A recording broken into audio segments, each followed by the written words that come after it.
A bruised little girl stopped a royal guard in a park alley and quietly told him she had to make it to court that day. He didn't ask questions, he simply picked her up and began walking. He passed commuters, stairways, and every barrier in his path.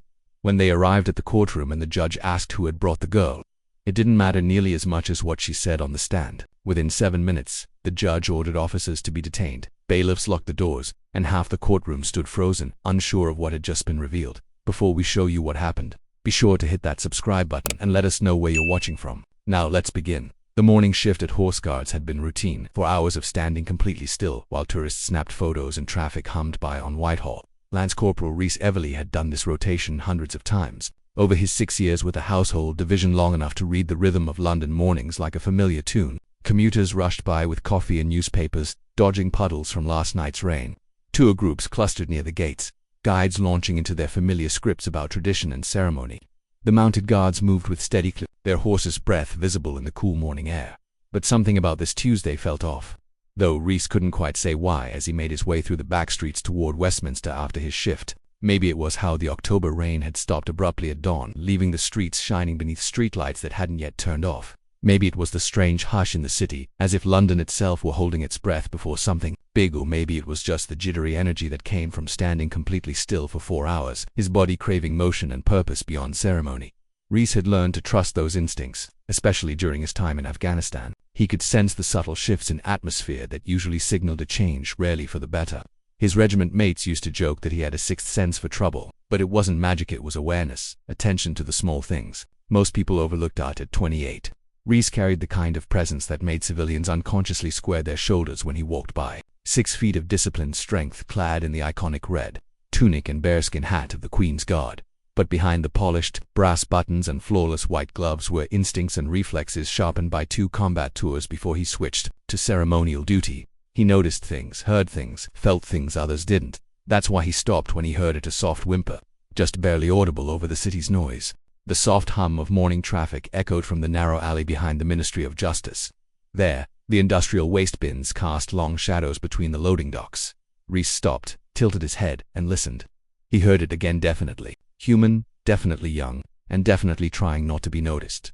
He found her huddled behind the largest bin, knees pulled tight to her chest, trying to vanish in the shadow cast by the loading dock's overhang. She looked no older than 11 or 12, wearing oversized hospital pajamas, pale blue with cartoon clouds that might have been cheerful in another context. Her bare feet were cut and bleeding, leaving small, dark stains on the wet concrete. Deep bruises marked her arms, finger-shaped, like she'd been grabbed too hard. Dried blood matted her blonde hair near her temple, and her left wrist hung at an unnatural angle, likely sprained or worse when she spotted him approaching in full ceremonial uniform, towering bearskin hat, bright red tunic with polished buttons, and ceremonial sword at his side. Her eyes widened in terror. The sight hit Rhys hard. "Easy," he said gently, instinctively dropping into the calm, reassuring tone he had used during village patrols in Helmand Province, where frightened children had every reason to fear uniformed men. "I'm not going to hurt you. I just want to make sure you're okay." The girl pressed herself harder against the brick wall, her body shaking, breath short and panicked. "Please don't take me back," she gasped. "I have to get to court. I promised I'd tell them what happened." That word court hit Rhys like a splash of cold water. A child this young, this hurt, desperate to reach a courthouse rather than avoid it. His instincts screamed, this wasn't a runaway. This wasn't a rebellious kid. This was someone escaping real danger. Rhys crouched down slowly, making deliberate movements to avoid scaring her more. His ceremonial sword tapped lightly against the ground as he settled into position.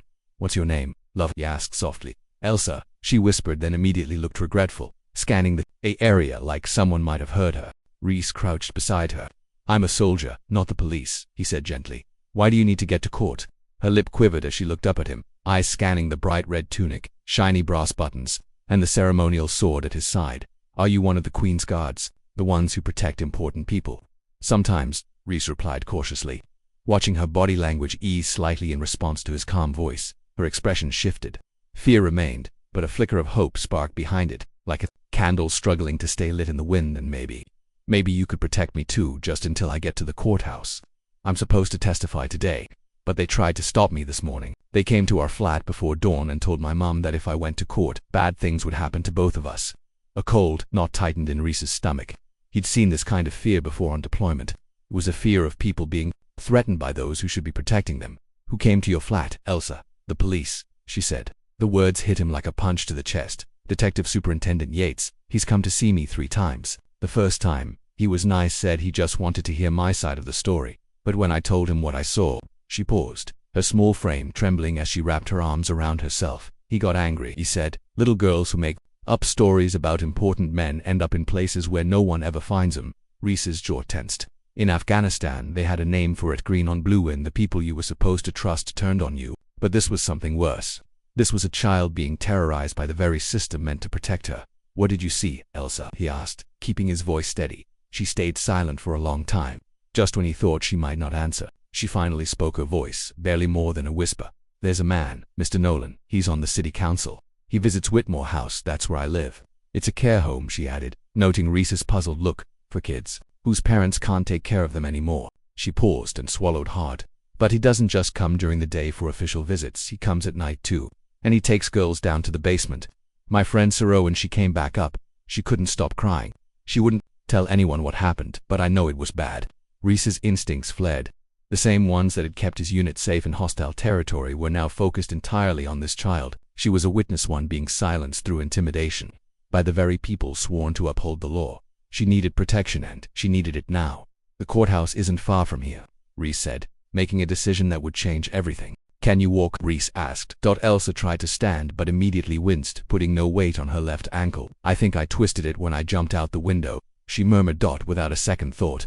Reese lifted her into his arms, holding her close like she weighed nothing. She stiffened for a moment, then melted into his hold with the desperate trust of someone who had no other choice. "Hold on tight," he told her. "We're going to make sure you're heard."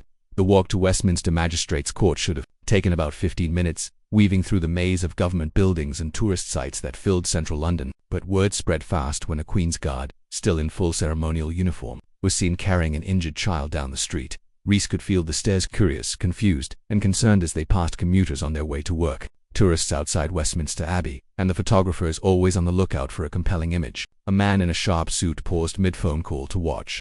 2 women pushing baby strollers whispered to each other as they passed. A group of American tourists lowered their cameras, sensing instinctively that this wasn't a moment for photos. Reese moved with steady purpose, scanning the area for threats while maintaining an air of calm. His military training kept his movements composed. Even as his mind remained on high alert, Elsa had stopped shaking, but she kept her face buried in his chest, trying to hide from the growing attention. Every so often, she'd whisper directions: left, at the next corner. Or it's the big building with the flags, her voice muffled against his thick wool tunic. As they turned onto Parliament Street, Reese noticed a dark sedan trailing them. It had followed for the last few blocks, always staying just far enough back to avoid suspicion.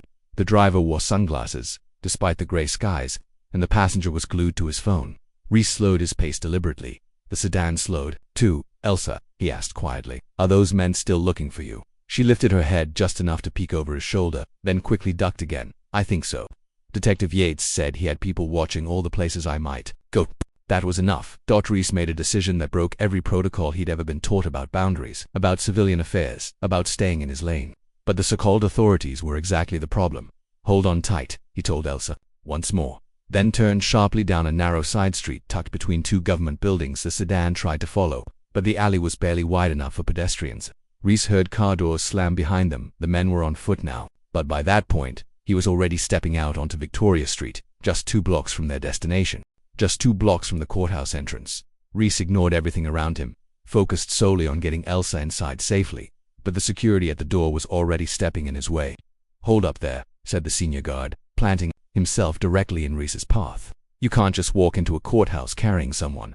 "What's going on?" "She's a scheduled witness," Reese replied steadily, shifting Elsa in his arms as she clung tightly to his uniform. "She needs both medical attention and legal protection."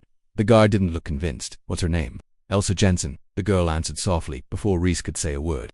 The second security officer pulled out a tablet and began scrolling through what looked like the day's schedule. His face changed the moment he found the listing. "Bloody hell," he muttered. "She's listed for Crown Court to witness testimony in Regina v. Nolan, but she was supposed to be brought in by police transport an hour ago." He looked up sharply. "Where's your escort, your social worker?" Elsa's grip tightened around Reese's jacket. "They didn't come. The policeman said the case was being postponed. But I know that's not true. I heard him on the phone. He said they'd handled the witness problem." Both guards froze as the implications hit. A scheduled witness didn't show for police transport but arrived at court alone, hurt and clearly terrified. This wasn't a scheduling error. This was witness intimidation. "Get them inside," the senior guard said grimly. Court 2, immediately, and call ahead. Tell them the missing witness just arrived with a military escort. Inside, the courthouse buzzed with the usual energy of British justice in motion. Barristers in powdered wigs hustled between courtrooms, clerks wheeled files down corridors, and solicitors conferred urgently with their clients, but the noise faded as Reese carried Elsa through the main hall. His ceremonial boots echoed sharply on the marble floor, drawing all eyes to them. A court clerk hurried toward them near the entrance to Court 2, clipboard in hand, her face tight with concern. Elsa Jensen, we've been trying to reach you all morning. The judge delayed proceedings when you didn't show. She's here now, Reese said simply. The clerk's eyes swept over Elsa, her bruises, her bleeding feet, the way she clung to Reese like a lifeline. My God, what happened to you, sweetheart? But before Elsa could answer, the doors to Court 2 flew open. Judge Anthony Calloway emerged, his expression dark and thunderous. At 63, Calloway was known for his efficient courtroom and zero tolerance for nonsense. His jaw clenched when he saw the royal guard standing in the hallway holding an injured child, surrounded by stunned courthouse staff. Miss Jensen, I presume, Judge Calloway said, his voice carrying the weight of 30 years on the bench.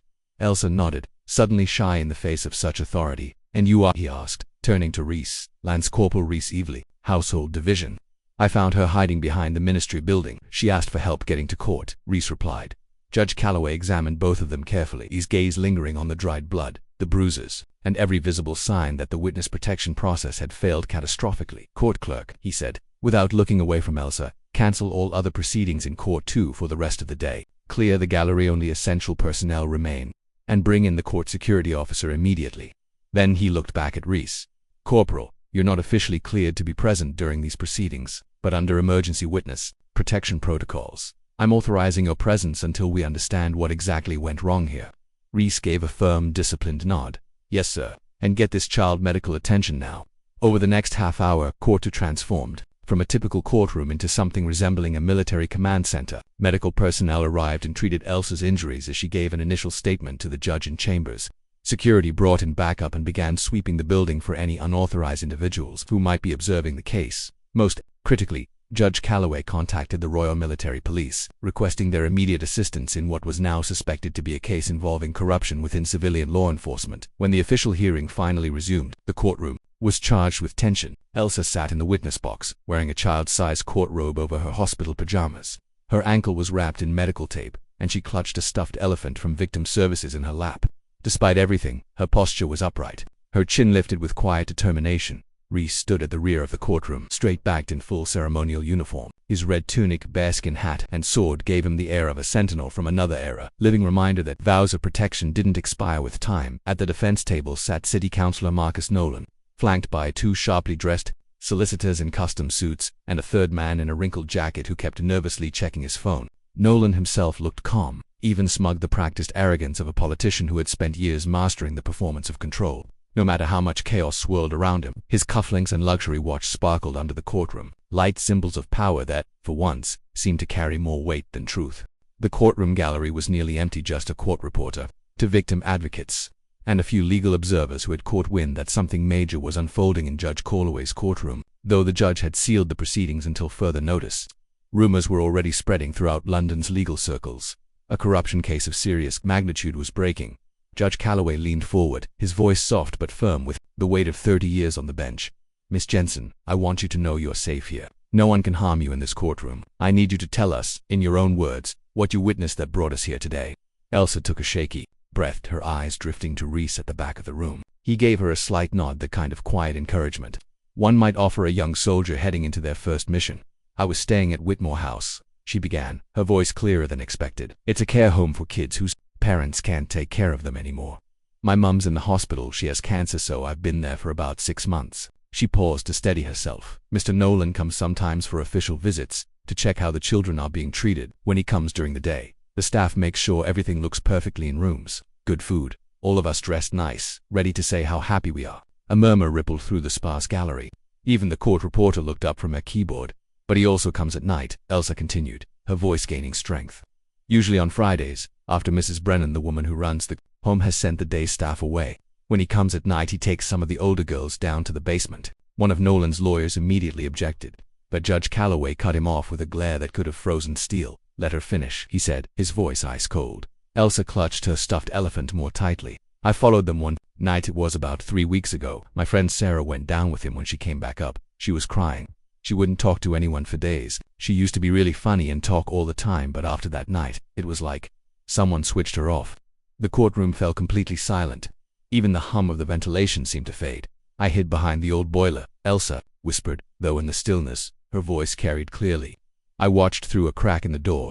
She paused, gathering herself, then spoke the words flatly, as if trying to contain the weight of what she had seen.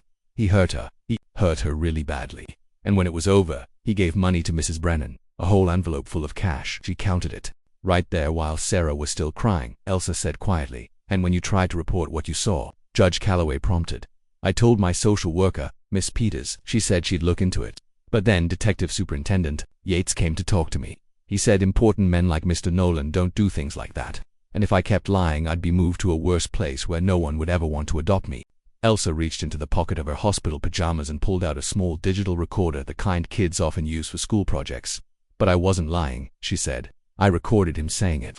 One of Nolan's defense attorneys leaped to his feet, shouting objections about illegal recordings and inadmissible evidence. But Judge Calloway was already turning to the court security officer. "Play it," he ordered. From the recorder's tiny speaker, a man's voice filled the courtroom, smooth, authoritative, and disturbingly cold. "Listen carefully, little girl. Mr. Nolan is a respected member of this community. He helps children like you. If you keep spreading these fantasies, you'll end up in a place where no one listens to you again, ever. Do you understand me?" A pause, then Elsa's faint, terrified voice. "Yes, sir." The recording clicked off. The silence that followed was absolute, then broken by Judge Calloway's voice, sharp as steel. "Court security place Mr. Nolan under immediate arrest. Contact the Metropolitan Police Anti-Corruption Unit and inform them we now have direct evidence of witness intimidation involving one of their senior officers. And get me the Home Office. We're opening a full investigation into every care facility this man had access to." Nolan shot to his feet, face flushed with fury. "This is outrageous. You're going to take the word of some damaged care home brat over a respected public servant." The words hung in the courtroom like a self-written confession.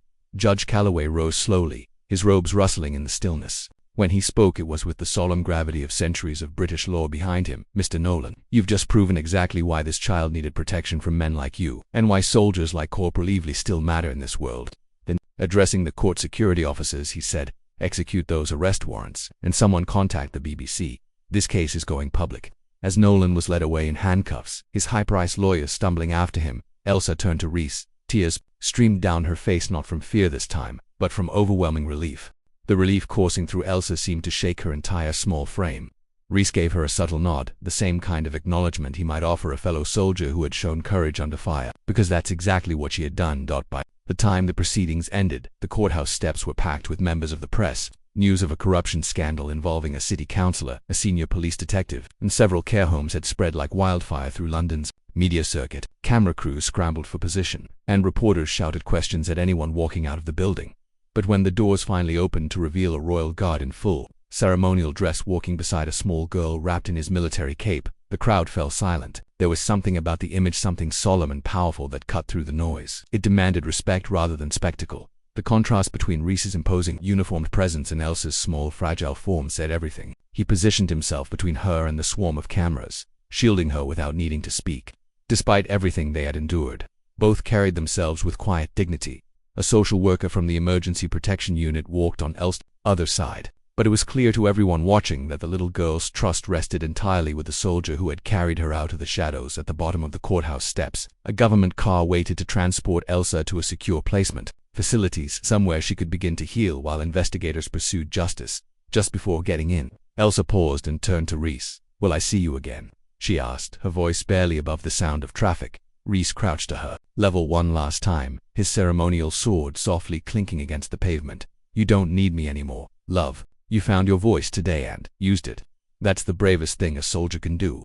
Elsa nodded solemnly, then surprised him by throwing her arms around his neck in a fierce hug. "Thank you for not leaving me behind." "Never would have," he said gently. "That's not what we do."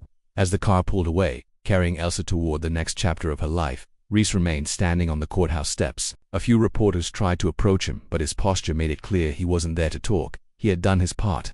The rest would be handled by others. A familiar figure appeared at his side, Sergeant Major Davies, from the Household Division, who had come to collect him and deal with the inevitable administrative fallout. "Bit of excitement for a Tuesday morning," Davies remarked dryly. Reese adjusted his red tunic, settled his bearskin hat more firmly on his head and replied, "Just walked someone home, Sarge." Davies gave a faint smile. "Long walk from horse guards to the courthouse." "Sometimes they are," Reese said. As Reese walked back through the streets of London toward Wellington Barracks, he thought about the oath he took when he joined the Household Division, to serve the Crown, protect the realm, and uphold justice. Most days, that meant standing still, for hours while tourists snapped pictures, but sometimes, just sometimes, it meant more. It meant carrying a terrified child to safety when no one else would. It meant standing up for truth when powerful people tried to bury it. It meant remembering that the uniform wasn't just for ceremony, it was a promise, a silent vow that some would never walk away when someone needed protection. 3 weeks later, Detective Superintendent Yates was arrested at his home in Surrey. He was charged with conspiracy to pervert the course of justice and child endangerment. The investigation into the care home network soon expanded across southern England, leading to 17 arrests and the closure of 4 institutions. Elsa Jensen was placed with a foster family trained to support traumatized children. Early reports said she had started smiling again. Reese never sought recognition for his role in the case. When journalists reached out, he redirected them to the Ministry of Defense press office, which issued only a brief statement affirming the Household Division's commitment to serving the public when called upon. The headlines told Elsa's story, her bravery, her testimony, and how the justice system responded. Reese was mentioned only in passing, and that was exactly how he preferred it, because the best heroes, Reese had learned, were the ones who showed up when no one was watching, who did what needed to be done and then returned quietly to their post, ready for the next person who might need walking home. In a world where power often protects itself and the innocent are left behind, sometimes all it takes is one person, willing to lift a frightened child and carry her toward the light. Would you have carried her to court, or would you have called someone else, someone with the right badge, the proper procedures, and when a child is too afraid to trust the police, who becomes their protector, who stands up when the system falls short? If this story moved you, hit that like button and make sure you're subscribed with notifications on, because courage comes in many forms, and we're here to tell every story that proves ordinary people can do extraordinary things when it matters most. Share this with someone who believes real heroes don't need permission to do what's right. They just need the courage to step forward when everyone else steps back. Our next story is already waiting for you on screen. Click now, and I'll see you tomorrow, same time, with another reminder that character matters more than protocol. Thanks for watching, and remember, sometimes the most important walk you'll ever take is the one where you carry someone else to safety.